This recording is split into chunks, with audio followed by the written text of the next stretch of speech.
April মাসে লক্ষ্মীর ভাণ্ডার প্রকল্পের টাকা যারা এখনও পাননি তাদের কি লক্ষ্মীর ভাণ্ডার প্রকল্পের টাকা আদৌ এই মাসে দেবে কি? বা যারা শুধুমাত্র ৫০০ টাকা পেয়েছেন লক্ষ্মীর ভাণ্ডার প্রকল্পে, অনেকের কিন্তু টাকাই ঢোকেনি, শুধুমাত্র ব্যাংক ভ্যালিডেশন ইরোর দেখাচ্ছে স্ট্যাটাস চেক করতে গেলে। অনেকের কিন্তু পেমেন্ট কমপ্লিট দেখাচ্ছে কিন্তু ব্যাংক অ্যাকাউন্টে টাকা ঢোকেনি। তো নানান রকম প্রবলেম কিন্তু এপ্রিল মাসে লক্ষ্মীর ভাণ্ডার প্রকল্পে রয়েছে, যেটা কিন্তু আজ অবধি কোনো মাসে কিন্তু এমন প্রবলেম দেখা দেয়নি। এখন কথা হচ্ছে, আজ হয়ে গেছে কিন্তু এপ্রিল মাসের আজ ২৪ তারিখ, আর তো এ মাসের বেশি দিন নেই, আর এক সপ্তাহ আছে। কথা হলো লক্ষ্মীর ভাণ্ডার প্রকল্পের টাকা এখনও যারা পাননি তারা কি টাকা পাবেন? দেখুন, আমাদের কিন্তু ২ দফার ভোট, তার মধ্যে ১ দফা ভোট হয়ে গেছে। লাস্ট দফার ভোট কিন্তু ২৯ তারিখ, ঠিক আছে? এবার এই ২৯ তারিখের আগে অনেকে কিন্তু লক্ষ্মীর ভাণ্ডার প্রকল্পের টাকা পাবেন, ঠিক আছে? যারা এখনও টাকা পাননি বা যাদের পেমেন্ট কিন্তু সাকসেস দেখাচ্ছে কিন্তু ব্যাংক অ্যাকাউন্টে টাকা ঢোকেনি, তারা কিন্তু ওই ২৯ তারিখের আগে কিন্তু অনেকেই লক্ষ্মীর ভাণ্ডার প্রকল্পের টাকা পাবেন। অর্থাৎ ২৬ অথবা ২৭ তারিখে অনেকের কিন্তু ব্যাংক অ্যাকাউন্টে লক্ষ্মীর ভাণ্ডার প্রকল্পের টাকা ক্রেডিট হয়ে যাবে। এখন কথা হচ্ছে, যাদের ব্যাংক অ্যাকাউন্ট ভ্যালিডেশন ইরোর দেখাচ্ছিল তাদের কী দেখাবে?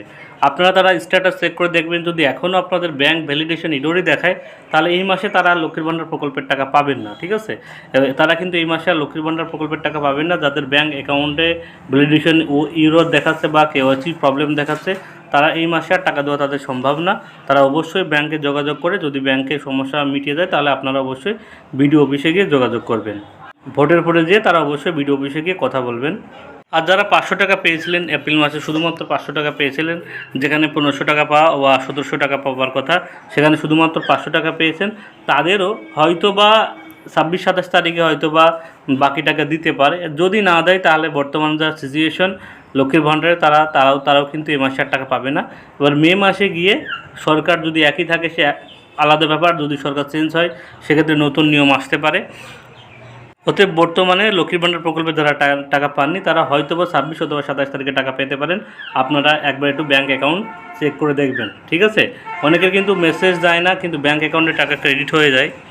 আর যারা টাকা পাননি তারা অবশ্যই কমেন্ট বক্সে জানাবেন, এবং যারা টাকা পাচ্ছেন অথবা আজকে ২৪, ২৫, ২৬, ২৭ এর মধ্যে যারা টাকা যাদের ব্যাঙ্ক অ্যাকাউন্টে ক্রেডিট হয়ে যাবে তারা অবশ্যই কমেন্ট বক্সে জানাবেন। তাহলে কিন্তু অন্যরাও জানতে পারবে যে হ্যাঁ, লক্ষ্মীর ভাণ্ডার প্রকল্পের টাকা এখনও দিচ্ছে। যেহেতু ভোটের মাস, ওয়েট করা ছাড়া আপনাদের কোথাও কোনো অভিযোগ জমা নেবে না, আপনি জানাতেও পারবেন না। অতএব ওয়েট করুন আর ৪-৫টা দিন, যদি টাকা ঢুকে যায় তাহলে ভালো, না হলে কিন্তু মে মাসের ৪ তারিখের পরে প্রত্যেকের ব্যাঙ্ক অ্যাকাউন্টে লক্ষ্মীর ভাণ্ডার প্রকল্পের টাকা ঢুকবে, এমনই কিন্তু প্রতিশ্রুতি দিয়েছিল আমাদের রাজ্য সরকারের পক্ষ থেকে। এটুকুই আপডেট ছিল। যারা এখনও লক্ষ্মীর ভাণ্ডার প্রকল্পের টাকা পাননি তারা অবশ্যই ২-১ দিনের মধ্যে হয়তো বা পেয়ে যাবেন, ঠিক আছে? এরকম গুরুত্বপূর্ণ আপডেট পেতে অবশ্যই ফেসবুক পেজটিকে ফলো করে রাখবেন। যারা ইউটিউব থেকে দেখছেন চ্যানেলটিকে সাবস্ক্রাইব করে রাখবেন। সবাইকে ধন্যবাদ।